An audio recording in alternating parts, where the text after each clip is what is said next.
Welcome to Kenton Teaches. Enjoy the video. You already have sound routing and gain set. Now begin an initial equalizer sweep. Solo the channel and use a narrow Q while boosting around 6-9 dB to find offensive frequencies, then cut that band by 3-6 dB. Once done, reduce Q and make subtler boosts to taste. Make sure to bypass any global processing so you hear only the channel EQ. This fast find and cut method removes harshness quickly and preserves natural tone before refining with broader adjustments.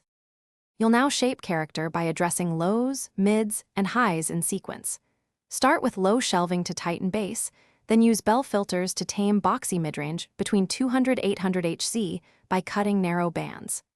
Next, apply a gentle high shelf to add air if needed, boosting 1-3 dB. Once done, step back and a slash be the channel in the full mix to ensure your changes improve clarity and maintain balance. Make incremental moves rather than large swings to avoid masking other instruments. You're finishing by matching perceived loudness and confirming tonal fit. Apply makeup gain so the channel sits at the same level it did before EQ. This prevents loudness bias. Then listen on different speakers or headphones and make tiny tweaks. If muddiness persists, sweep a narrow band in the 250-500 Hz range and cut. If harsh highs appear, ease the high shelf or cut a narrow peak.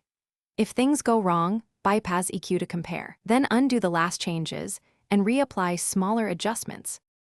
Thanks for watching. Please subscribe if this video was helpful.